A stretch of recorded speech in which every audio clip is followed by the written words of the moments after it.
Balayan cat saya berbeda. Hening sekali. Jarum jam di dinding tua kamarku seolah berhenti berdetak. Suaranya ditelan oleh keheningan yang pekat. Aku, Elara, hanya bisa menatap langit-langit, mencoba mencari kantuk yang tak kunjung datang. Udara terasa berat seolah menunggu sesuatu. Angin malam yang biasanya berbisik lembut melalui celah jendela, kini diam. Bahkan suara jangkrik di halaman belakang pun lenyap. Rasanya seperti seluruh dunia sedang menahan napas bersamaku. Aku memutuskan untuk bangun. Duduk di tepi ranjang, kakiku menyentuh lantai kayu yang dingin. Cahaya bulan purnama menerobos masuk, melukis bayangan panjang dan aneh di dinding kamarku.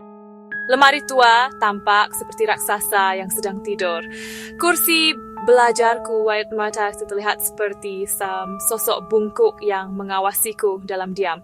Semua benda yang kukenal sejak kecil malam ini terlihat asing. Menakutkan. Ada perasaan tidak enak yang merayap di dalam dadaku. Sebuah firasat buruk yang tidak bisa kujelaskan dengan saks. Jetstam, Noren, Stalbein, Ongai, ekstasi di dash vesnas arti keras kata. Aku merasa diawasi, meskipun aku tahu aku sendirian di kamar ini. Saat itulah mataku menangkapnya. Sebuah amplop putih tergeletak tepat di tengah kamarku, di bawah sorotan cahaya bulan. Aneh. Aku yakin sekali setiada ada apa-apa di sana sebelum aku tidur tadi. Aku tidak pernah menerima surat. Siapa yang akan mengirimiku surat dan meletakkannya di lantai kamarku begitu saja? Jantungku mulai berdebar lebih kencang. Asa penasaran bercampur dengan ketakutan. Perlahan aku melangkah mendekatinya. Setiap langkah terasa begitu berat. Surat itu tampak bersih, tanpa alamat, tanpa nama pengirim. Dengan tangan gemetar, aku memungut amplop itu. Kertasnya terasa biasa. Namun, ada hawa dingin yang menjalar dari permukaannya ke ujung jariku. Aku membaliknya, dan di sana, di bagian depan, hanya ada satu kata yang tertulis. Namaku, untuk Elara. Tulisan tangan itu, Yusesha mana berat mengenalnya. Ugesa aska mau disteat meist ifrinja. Dari catatanku di sistem tugasku, itu adalah tulisan tanganku sendiri. Sebagaimana mungkin, aku tidak pernah menulis surat untuk diriku sendiri. Kepalaku terasa pusing, dan ruangan yang sunyi ini tiba-tiba terasa semakin menyesakkan dan penuh dengan misteri. Once and was pedegap stone to use sukses pada gendering perang.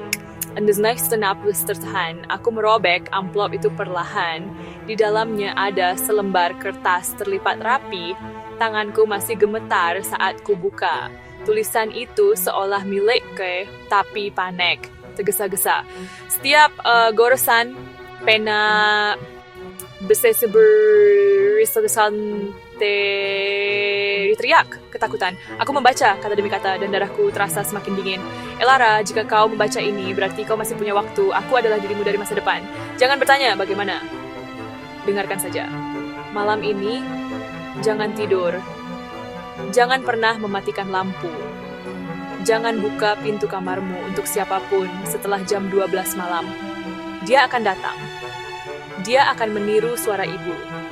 Dia akan memohon padamu membuka pintu. Jangan percaya padanya. Ingat Elara, jangan buka pintu itu. Pesan itu singkat namun menusuk seperti belati es. Suara ibu, bagaimana mungkin? Aku tertawa kecil, tawa gugup di keheningan. Ini pasti lelucon. Mungkin temanku mengerjaku. Tapi siapa yang bisa meniru tulisan tanganku begitu sempurna? Bagaimana mereka bisa masuk ke kamar terkunci? Aku melirik ke pintu. Pintu kayu itu kini tampak mengancam. Gagangnya berkilau di bawah cahaya bulan. Semua alasan logis runtuh. Yang tersisa hanyalah takut. Aku meremas surat itu sampai lecek basah oleh keringat. Jam dinding menunjukkan pukul 11:45. 15 menit menuju jam 12. Kepanikan menjalari tubuhku. Surat ini terasa nyata, mendesak. Aku tak tahu harus percaya atau tidak, tapi melihat tulisan tanganku yang panik, Sebagian dari diriku tahu ini bukan lelucon, ini sebuah peringatan. Sebuah pesan putus asa dari masa depan untuk menyelamatkan sara nyawaku. I'm gonna spela away sebridja. Kalian tidak bisa hanya duduk diam dan menunggu.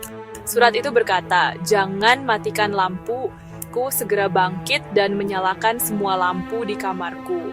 Lampu meja, lampu belajar, lampu hias kecil. Kamarku kini terang benderang mengusir bayangan-bayangan menakutkan. Namun, cahaya terang itu tidak mampu mengusir rasa dingin yang telah merasuk hingga ke tulangku.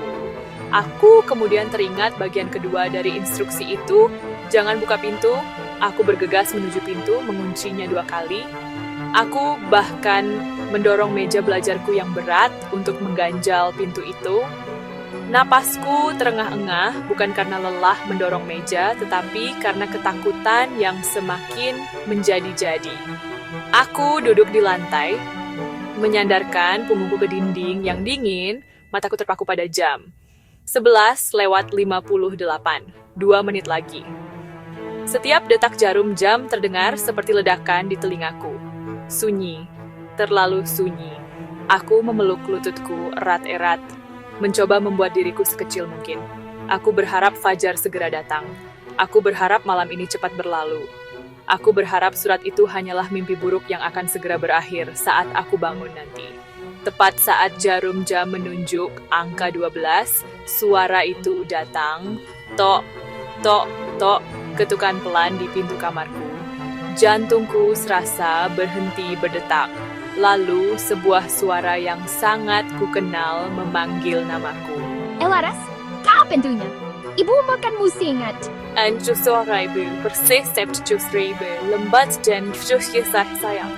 Selain surat itu sudah memperingatkanku, jangan meniru suara ibu.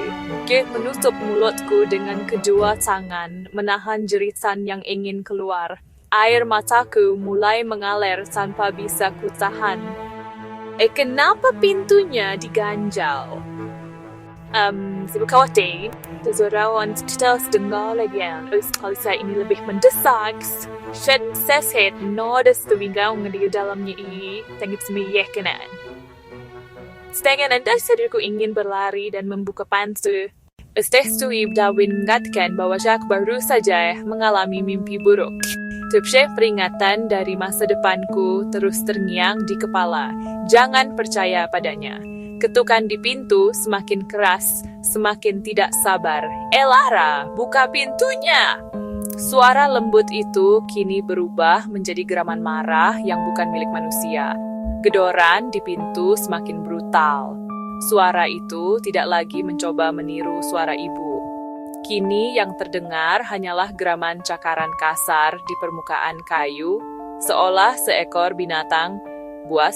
Saya sedang mencoba menotobam, menasena rokerobos mamas. Aku hanya bisa meringkuk di sudut ruangan, menangis dalam diam, memandangi meja belajar yang bergetar hebat setiap kali pintu itu dihantam. Aku memejamkan mata, berdoa agar semua ini segera berakhir. Aku tidak tahu berapa lama aku berada dalam posisi itu, tetapi perlahan suara-suara mengerikan itu mulai mereda hingga akhirnya hilang sama sekali. Sunyi. Aku menunggu. 5 menit. 10 menit. Setengah jam. Tidak ada suara apapun. Suspin. Ada keheningan yang lain seperti di awal pada malam, namun kini terasa jauh saja roh lebih mencekam. Dengan tubuh yang masih gemetar hebat, aku memberanikan diri untuk bangkit. Aku berjalan mengendap-endap menuju pintu, mengintip dari lubang kunci, gelap. Aku tidak bisa melihat apa-apa. Fajar mulai menyingsing, sinarnya yang keemasan perlahan mengintip dari celah jendela. Aku berhasil, aku selamat. Surat itu telah menyelamatkanku. Rasa lega yang luar biasa memanjiri diriku. Aku menunggu hingga matahari terbit sepenuhnya sebelum berani menggeser meja dan membuka kunci pintu. Aku harus memastikan ibu baik-baik saja. Dengan hati-hati, aku membuka pintu. Koridor di luar tampak normal, kosong dan sunyi. Aku memanggil ibu, tetapi tidak ada jawaban.